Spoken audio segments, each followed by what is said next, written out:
সূরাতুল বাকারার মধ্যে আল্লাহ পাক রব্বুল আলামিন আরো স্পষ্ট ভাষায় বলেছেন, قد تبين الرشد من الغي فمن يكفر بالطاغوت ويؤمن بالله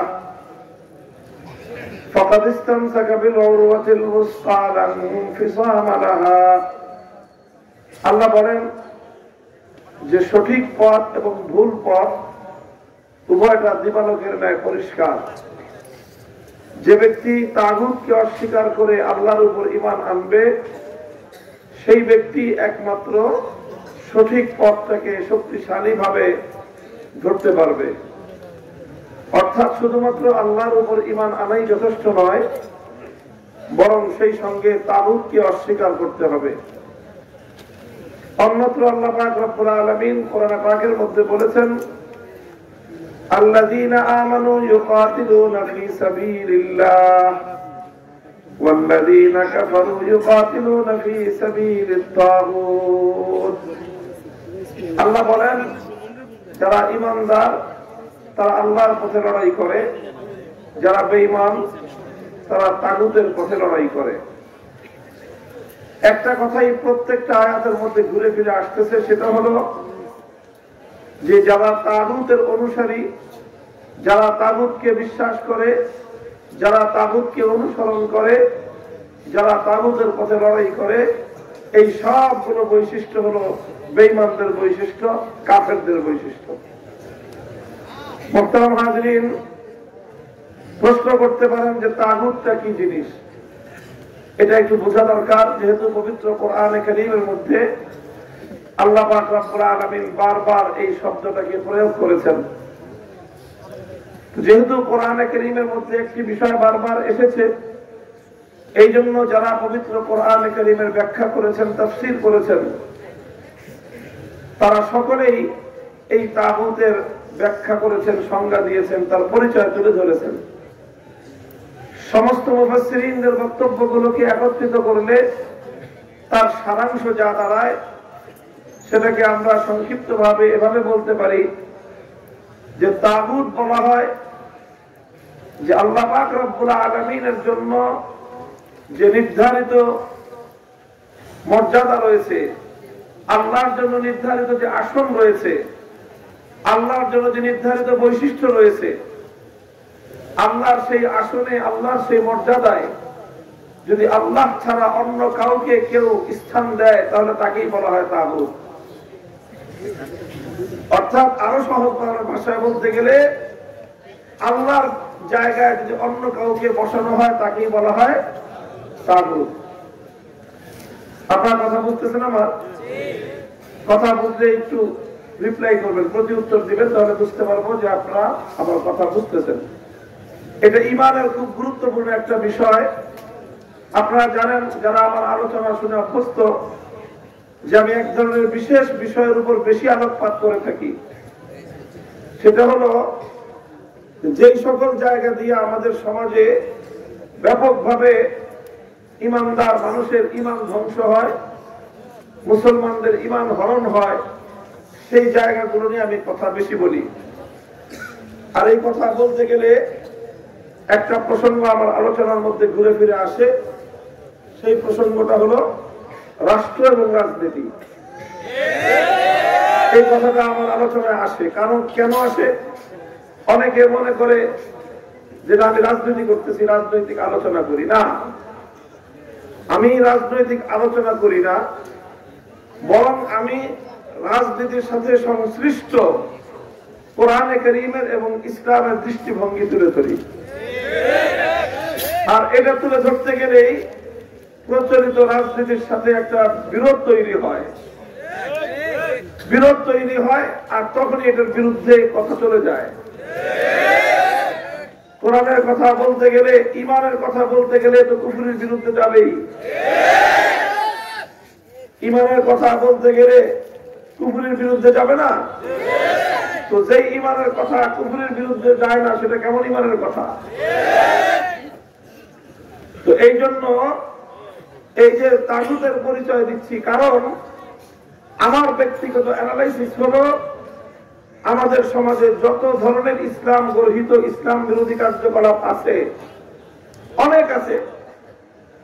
অধিকাংশ ইসলাম বিরোধী কার্যকলাপের দ্বারা মানুষের আমল নষ্ট হয়। কি নষ্ট হয়? সিনেমা দেখলে আমল নষ্ট হয়। এই যে তারপরে মাদক সেবন করলে আমল নষ্ট হয়, চুরি করলে আমল নষ্ট হয়, ডাকাতি করলে আমল নষ্ট হয়। সমাজে প্রচলিত যে সকল অন্যায় এবং অপরাধ ব্যাপকভাবে প্রচলিত, এগুলোর দ্বারা মানুষের আমল নষ্ট হয়। আর মানুষের সবচেয়ে বেশি ঈমান নষ্ট হয় আমাদের সমাজের প্রচলিত রাজনীতির দ্বারা। এই জন্য যখনই ঈমানের কথা বলতে যাবেন তখনই প্রচলিত রাজনীতির কথা আসবেই। সব কথা আসবে না, ওই কথাগুলি আসবে যেই কথাগুলির মাধ্যমে সরল প্রাণ মুসলমানদের ঈমানকে হরণ করা হয়। লক্ষ লক্ষ নয়, কোটি কোটি মুসলমান, কোটি কোটি মুসলমানের ঈমান হরণ করে নিচ্ছে এই কুফরি তাগুতি রাজনীতি। এই জন্য এই সম্পর্কে কথা আসবেই। তা আপনাদেরকেও মূল পার্থক্যের জায়গাটা বুঝে নিতে হবে। কারণ নানা কারণে, আঞ্চলিক কারণে, জাতীয় কারণে, বিভিন্ন কারণে আমাদের সকলকেই রাজনীতির সাথে কম বেশি জড়াতে হয়। কথা বলে ঠিক না বেঠিক? নির্বাচন যখন আসবে তখন তো আর কারো হুঁশ থাকবে না। তখন মার্কাটা কি, মার্কাটা কি, মার্কাটা কি, এইসব করতে করতে সারা দেশের সব মানুষ রাজনীতির সাথে জড়ায় পড়ে। এই জন্য জড়াবেন তো, যেহেতু জড়াবেনই, বুঝে নেন ভালো করে যে কতটুকু জড়ানো যাবে, কতটুকু জড়ানো যাবে না। ঈমানের জায়গাটা যেন পরিষ্কার থাকে, এই জন্য এই বিষয়গুলো আমি একটু আলোচনা করি। আমার উদ্দেশ্য হলো আমার সরল প্রাণ ঈমানদার মুসলমান ভাইদের ঈমানের বিষয়ে সতর্ক করা, সোচ্চার করা। এই জন্য বলতেছিলাম, কোরআনে কারীমের মধ্যে যে তাগুত শব্দটা প্রয়োগ হয়েছে, এই তাগুত শব্দের বিশ্লেষণ, এর পরিচয়, এর ডেফিনেশনটা হলো যে আল্লাহর স্থানে যদি কোনো গায়রুল্লাহকে বসানো হয়, আল্লাহর জায়গায় যদি অন্য কাউকে বসানো হয়, তাকেই বলা হয় তাগুত। কথাটা বোঝা গেল? আমি আরো স্পষ্ট ভাবে একটা দৃষ্টান্তের মাধ্যমে বোঝাচ্ছি। যেমন ধরেন, ইবাদতের এই মহাবিশ্বের মধ্যে, আসমান এবং জমিনের মধ্যে ইবাদতের উপযুক্ত একমাত্র কে? ইবাদতের উপযুক্ত একমাত্র এখন ইবাদতের উপযুক্ত যেহেতু একমাত্র আল্লাহ, সুতরাং মাবুদ হলেন একমাত্র কে? আল্লাহ। এখন কেউ যদি আল্লাহকে বাদ দিয়ে আল্লাহর পরিবর্তে অন্য কাউকে মাহবুদ বানায়, অন্য কাউকে যদি মাহবুদ বানায়, অন্য কারো ইবাদত করে, অন্য কারো পূজা করে, তাহলে সে যার ইবাদত করলো তাকে সে মাহবুদ বানালো, অথচ মাহবুদ একমাত্র কে? আল্লাহ। তাহলে যার ইবাদত করা হলো তাকে আল্লাহর জায়গায় বসানো হলো। কথা বলেন? তাহলে ইবাদতের মালিক, ইবাদতের উপযুক্ত যেহেতু একমাত্র আল্লাহ, এখন আল্লাহকে বাদ দিয়ে অন্য কাউকে মাহবুদের জায়গায় বসানো হলে সেই হবে তাগুত। যেমন সে যুগে মানুষ আল্লাহকে বাদ দিয়ে পূজা করত লাত, মানাত, উজ্জা, হুবাল, এই সকল দেবতা। তাহলে এই লাত, মানাত, উজ্জা, হুবাল যেগুলোর কথা কোরআনে কারীমের মধ্যে উল্লেখ হয়েছে, এগুলো আল্লাহর পরিবর্তে এগুলোর ইবাদত করার কারণে, আল্লাহকে বাদ দিয়ে এই সকল দেব দেবতাকে মাহবুদ বানানোর কারণে এই সকল দেব দেবতা ছিল তাগুত। আজকের যুগে মানুষ লাত, মানাত, উজ্জা, হুবালের পূজা করে না। আজকের যুগে মানুষ পূজা করে দুর্গার, কেউ পূজা করে সরস্বতীর, কেউ পূজা করে কালীর। তাহলে অথচ ইবাদতের উপযুক্ত একমাত্র কে? আল্লাহকে বাদ দিয়ে যখন কেউ দুর্গার পূজা করলো, তখন দুর্গা হলো তাগুত। আল্লাহকে বাদ দিয়ে যখন কেউ সরস্বতী অথবা কালী মূর্তির পূজা করলো, তখন সেগুলো হলো তাগুত। আপনারা কি বুঝতে পেরেছেন আমার কথা? আচ্ছা, এটা হলো তাগুত, যে আল্লাহর জায়গায় যাকে বসানো হলো সেটাই হলো তাগুত। আল্লাহর সবচেয়ে বড় বৈশিষ্ট্য হলো তাওহীদ। তাওহীদ মানে একত্ববাদ। আল্লাহ এক এবং অদ্বিতীয়, আল্লাহর কোনো শরীক নাই। এই যে ইবাদতের মধ্যে আল্লাহর কোনো শরীক আছে? ইবাদতের মধ্যে আল্লাহর কোনো শরীক আছে? ইবাদত একমাত্র কার হবে? এটাকেই বলা হয় তাওহীদ, এটাকে বলা হয় একত্ববাদ। এই তাওহীদটা হলো তাওহীদ ফিল ইবাদাহ। ইবাদতের মধ্যে আল্লাহর একত্ববাদ, ইবাদতের মধ্যে আল্লাহর একত্ববাদ। তো ইবাদতের মধ্যে আল্লাহর সঙ্গে অন্য কাউকে শরীক করা যাবে না। যদি ইবাদতের মধ্যে আল্লাহর সঙ্গে অন্য কাউকে শরীক করা হয়, যাকেই শরীক করা হবে তার পরিচয় হবে সেই তাগুত। মুহতারাম হাজিরিন, এটা হলো ইবাদতের ক্ষেত্রে কথা। আমার আল্লাহ পাক রব্বুল আলামিনের যেরকম ইবাদতের মধ্যে আল্লাহ এক এবং অদ্বিতীয়, ঠিক এরকম আমার আল্লাহ পাক রব্বুল আলামিনের তাওহীদ এবং আল্লাহ পাকের একত্ববাদের আরো কিছু ক্ষেত্র রয়েছে। তার মধ্যে আরেকটা ক্ষেত্র হলো তাওহীদ ফিল হাকিমিয়াহ। এটাকে বলা হয় তাওহীদ ফিল হাকিমিয়াহ। হাকিমিয়াহ মানে হলো আসমান এবং জমিন সহ কুল কায়নাতের মধ্যে, সমস্ত মাখলুকাতের মধ্যে আইন তৈরি করবার, বিধান তৈরি করবার একমাত্র অধিকার কার? ইবাদতের মালিক একমাত্র যেমন কে? ওটাকে বলা হয় তাওহীদ ফিল ইবাদাহ। ইবাদতের তাওহীদ ঠিক তদ্রূপ আইন তৈরি করবার, বিধান তৈরি করবার চূড়ান্ত ক্ষমতা একমাত্র কার? এটা হলো আইন তৈরি করবার তাওহীদ। এটাকে আরবিতে বলা হয় তাওহীদ ফিল হাকিমিয়াহ। ইবাদতের মধ্যে যেরকম আল্লাহর সঙ্গে অন্য কাউকে শরীক করলে একজন মানুষের ঈমান থাকতে পারে না, ঠিক তদ্রূপ আল্লাহ পাক রব্বুল আলামিনের আইন তৈরি করবার, বিধান তৈরি করবার যে একচ্ছত্র ক্ষমতা আছে, ওই ক্ষমতার সঙ্গে অন্য কাউকে শরীক করলেও একজন মানুষের ঈমান থাকতে পারে না। আইন তৈরি করবার চূড়ান্ত ক্ষমতা একমাত্র কার? কেউ প্রশ্ন করতে পারেন, তাহলে মানুষ কি কোনো আইন করতে পারবে না? রাষ্ট্র বা সরকার কি কোনো আইন করতে পারবে না? কোন কর্তৃপক্ষ, কোন কমিটি, তারা কি কোনো আইন করতে পারবে না? কোন আদালত, কোন বিচারক, তারা কি কোনো আইন করতে পারবে না? এই যদি কেউ প্রশ্ন করেন, সেই প্রশ্নের জবাব হলো হ্যাঁ, মানুষ আইন করতে পারবে, সরকার আইন করতে পারবে, রাষ্ট্র আইন করতে পারবে, আদালত আইন করতে পারবে, যে কোনো কর্তৃপক্ষ আইন করতে পারবে। তবে সবাই আইন করতে পারবে একটা শর্তে। কিভাবে পারবে? বলেন কিভাবে পারবে? কিভাবে পারবে? এক শর্তে আইন করতে পারবে। শর্তটা কি?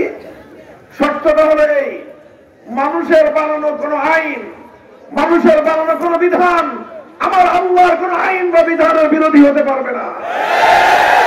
যে কোনো সরকার আইন করতে পারবে, তবে এমন আইন করতে পারবে না যে আইন আল্লাহর আইনের বিরুদ্ধে যায়।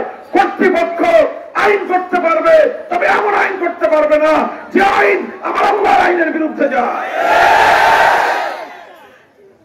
আল্লাহর আইনের বিরুদ্ধে যদি কেউ আইন তৈরি করে, তাহলে যেই আল্লাহর আইনের বিরুদ্ধে আইন করবে, সে আল্লাহর আসন নিয়ে টানাটানি করলো, সে আল্লাহর বিরুদ্ধে চ্যালেঞ্জ ছুড়ে দিল, তাকেই বলা হবে তাগুত।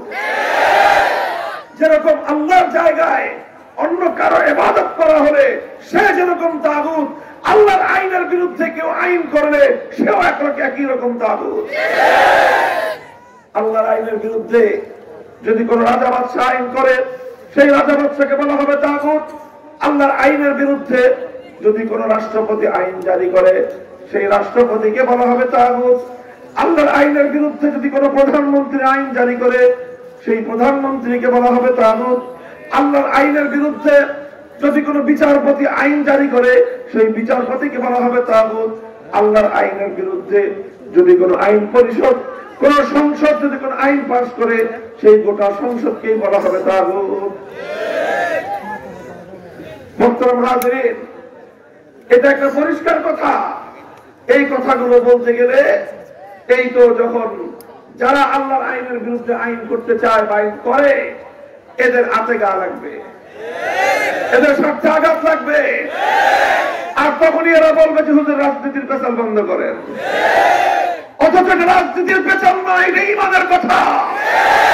এ কথা যদি রক্ষা করা না যায় ইমান রক্ষা করা যাবে না। এভাবেই আমার সরল কোরআন বাংলার হাজার হাজার নয়, লক্ষ লক্ষ নয়, কোটি কোটি ইমানদারের ইমান হরণ করে চলছে এই তাগুতের কারণে। মোহতারাম হাজিরিন, কথাটা পরিষ্কার যে আল্লাহর আইনের বিরুদ্ধে আইন করবার অধিকার দুনিয়ার কোন শক্তির নাই।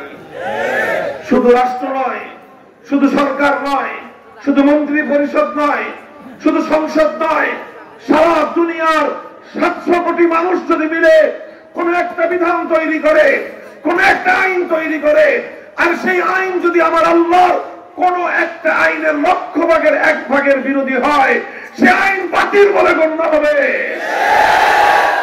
আসমান এবং জমিনের মধ্যখানে আইন তৈরি করবার, বিধান তৈরি করবার চূড়ান্ত ক্ষমতা একমাত্র কার? মোহতারাম হাজিরিন, এটা হলো ঈমানের একটা গুরুত্বপূর্ণ জায়গা। কোরআনে কারীমের অসংখ্য আয়াতের মধ্যে আল্লাহ পাক রব্বুল আলামিন আইন এবং বিধান তৈরি করবার ক্ষেত্রে আমার আল্লাহ পাক রব্বুল আলামিনের নিরঙ্কুশ এই ক্ষমতার কথা বলা হয়েছে। মোহতারাম হাজিরিন, আমি আপনাদেরকে জিজ্ঞাসা করি, আচ্ছা বলেন তো, একজন মানুষ যদি 24 ঘন্টার মধ্যে 23 ঘন্টা 55 মিনিট শুধু এক আল্লাহর ইবাদত করে, শুধু 5টা মিনিটের জন্য দুর্গার পূজা করে, বলেন লোকটা ইমানদার না বেঈমান? অথচ সে আল্লাহর ইবাদত করছে 23 ঘন্টা 55 মিনিট। 23 ঘন্টা 55 মিনিট আল্লাহর ইবাদত করেও একজন মানুষ ইমানদার থাকতে পারলো না, কারণ সে 5 মিনিটের জন্য শিরক করেছে। কথা বলেন ঠিক কিনা? আচ্ছা 5 মিনিট না, 1 মিনিটের জন্য যদি করে, 1 মিনিট না, যদি 1 সেকেন্ডের জন্য প্রতিদিন কেউ দুর্গার পূজা করে অথবা কোন গায়রুল্লাহর পূজা করে, কোন দেবতার পূজা করে, ঈমান থাকতে পারে?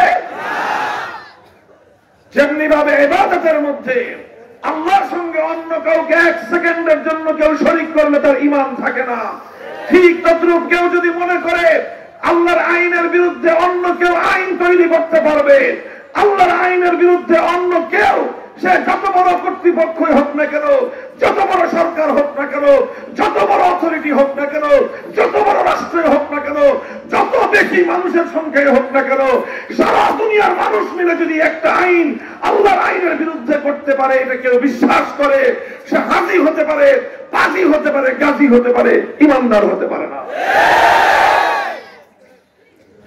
মোহতারাম হাজিরিন, কাজেই ইবাদতের দ্বারা আলহামদুলিল্লাহ আমাদের দেশের মানুষের মধ্যে ইবাদতের শিরক নাই, ইবাদতের শিরক নাই। আপনি এমন একটা মানুষ মুসলমানদের মধ্যে খুঁজে পাবেন না যে 2-4 মিনিটের জন্য দুর্গার পূজা করে, পাবেন? পাবেন? আরে দুর্গা তো পরের কথা, হিন্দুদের দেবতা তো পরের কথা, মুসলমানদের মধ্যে এমন মুসলমানই খুঁজে পাওয়া কঠিন যে মুসলমানদের মধ্যে কোন পীর বুজুর্গের পূজা করে এমন লোক মুসলমানদের মধ্যে নাই। আরে পূজা করবে তো দূরের কথা, মাজারে সেজদা করলেই তো মায়ের একটা মাটিতে পড়ে না। বড় বড় ওলিয়া ওলিয়াদের মাজারে গিয়ে সেজদা করলে মুসলমানরা ছেড়ে দেয়, মায়ের একটাও তো মাটিতে পড়ে না। যারা সুন্নি বা যাদেরকে বেদাতি বলা হয় তারাও তো বলে যে আমরা মাজার পূজা করি না, বলে কি বলে না? সুতরাং মুসলমানদের মধ্যে কেন মাজার পূজারি নাই? হ্যাঁ, কিছু বেদাত আছে, ইত্যাদি আছে, কিন্তু মুসলমানরা জানে ইবাদতের মালিক একমাত্র কে, ইবাদতের হকদার একমাত্র কে, আসমান এবং জমিনের মধ্যে মাবুদ একমাত্র কে। এই জন্য আল্লাহ ছাড়া কোন গায়রুল্লাহর ইবাদত কোন মুসলমান করে না, কোন মুসলমান সহ্য করে না, কোন মূর্তির পূজা কেউ করে না, কোন অগ্নির পূজা কেউ করে না, কোন সূর্যের পূজা কেউ করে না। যে সমস্ত জিনিসের পূজা অন্যান্য ধর্মাবলম্বীরা করে, মুসলমানরা জানে ইবাদত একমাত্র আল্লাহর। সুতরাং আল্লাহকে বাদ দিয়ে অন্য কোন মাখলুকের এক মুহূর্তের জন্য ইবাদত করলে ঈমান থাকে না। কিন্তু বড় আফসোসের বিষয়, যে মানুষগুলো 24 ঘন্টার মধ্যে 1 সেকেন্ডের জন্য আল্লাহ ছাড়া অন্য কারো পূজা করতে প্রস্তুত না, সেই ধরনের অসংখ্য মানুষ আইন তৈরি করবার ক্ষেত্রে আমার আল্লাহর অধিকার কেড়ে নিয়ে বিভিন্ন কর্তৃপক্ষকে সেই অধিকার দিয়ে রেখেছে, অথচ নিজেদেরকে আবার ইমানদার বলেও পরিচয় দেয়। তাদের অবস্থাটাই আল্লাহ পাক কোরআনে পাকের মধ্যে তুলে ধরেছেন। ইয়াজুমুনা আন্নাহুম আমানু, তারা দাবি করে যে তারা ইমানদার। আল্লাহর কোরআনের ভাষ্য হলো তারা দাবি করে তারা ইমানদার, অথচ তারা তাগুতের কাছে বিচার চায়, তারা তাগুতের কাছে ফয়সালা জানতে চায়। কোরআনে কারীমের এই আয়াত দ্ব্যর্থহীন ভাবে কথা প্রমাণ করতেছে যে যারা তাগুতের কাছে, অর্থাৎ আল্লাহ ছাড়া অন্য কোন আইনের কাছে, অন্য কারো আইনের কাছে যারা বিচার চায়, ফয়সালা জানতে চায়, সিদ্ধান্ত জানতে চায়, তারা ইমানদার বলে দাবি করলেও আল্লাহর কোরআনের ভাষায় আমার আল্লাহর নিকট তারা কোশ্চিনকালেও ইমানদার হতে পারে না। মুহতারাম হাজিরিন, কথা দীর্ঘ বলবার সুযোগ নাই। মুসলমানদের মধ্যে অভিশাপ ছিল না। মুসলিম জাতি যারা আল্লাহর একত্ববাদে বিশ্বাসী, যারা তাওহীদে বিশ্বাসী, তারা কোনোদিন এটা কল্পনা করতে পারত না যে আল্লাহর আইনের বিরুদ্ধে কোনো মানুষ আইন করতে পারে। এই ধরনের কল্পনা মুসলমানদের মধ্যে ছিল না। মুসলমানরা চিন্তাই করতে পারত না যে মানুষ হয়ে আল্লাহর আসমানের নিচে, আল্লাহর জমিনের উপর বিচরণ করে, আল্লাহর বাতাস থেকে অক্সিজেন গ্রহণ করে, আল্লাহর পানি দিয়ে তৃষ্ণা নিবারণ করে, আল্লাহর নিয়ামতের মধ্যে ডুবন্ত থেকে কোন মানুষ আল্লাহর আইনের বিরুদ্ধে আইন করতে পারে, এটা মুসলমানরা কল্পনা করতে পারত না। এইভাবে 600 বছর পর্যন্ত মুসলমানদের মধ্যে কোশ্চিনকালেও এমন কোন অভিশপ্ত ধারা দেখা যায় নাই যে কোনো ব্যক্তি আল্লাহর আইনের বিরুদ্ধে কোনো আইন করেছে।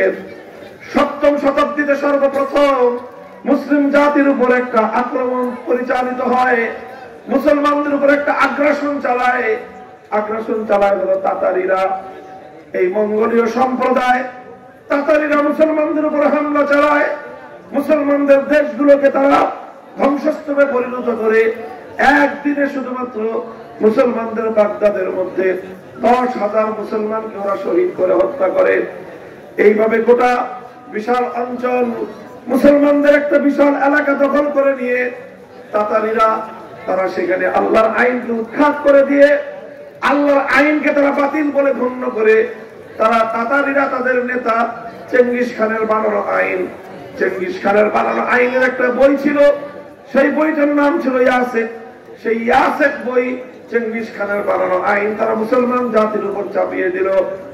মুহতারাম হাজিরিন, ইতিহাস বলে এই ইয়াসেক গ্রন্থের আইন যখন মুসলমানদের উপর চাপানো হলো, উলামায়ে উম্মত তারা এই আইনকে প্রতিহত করার জন্য, এই তাগুতি আইন ব্যবস্থাকে প্রতিহত করার জন্য, চেঙ্গিসি আইনকে প্রতিহত করার জন্য তারা অনেক ত্যাগের কোরবানি স্বীকার করেছেন, অনেক রক্ত দিয়েছেন, অনেক জীবন দিয়েছেন, অনেক কোরবানি স্বীকার করেছেন। কিন্তু এক মুহূর্তের জন্যও তারা চেঙ্গিস খানের বানানো আইনের সামনে মাথা নত করেন নাই। আবার মুসলমানদের এই কঠোর ভূমিকার কারণে, জিহাদের পর জিহাদ পরিচালনা করবার কারণে, তাতারিদের বিরুদ্ধে কঠোর পদক্ষেপ গ্রহণ করবার কারণে এক সময় তাতারিরা পরাজিত হয়। মুসলিম জাতির মধ্যে আবার আল্লাহর আইন ফিরে আসে, মানুষের বানানো আইন, তাগুতের আইন, এটা উৎখাত হয়ে যায়।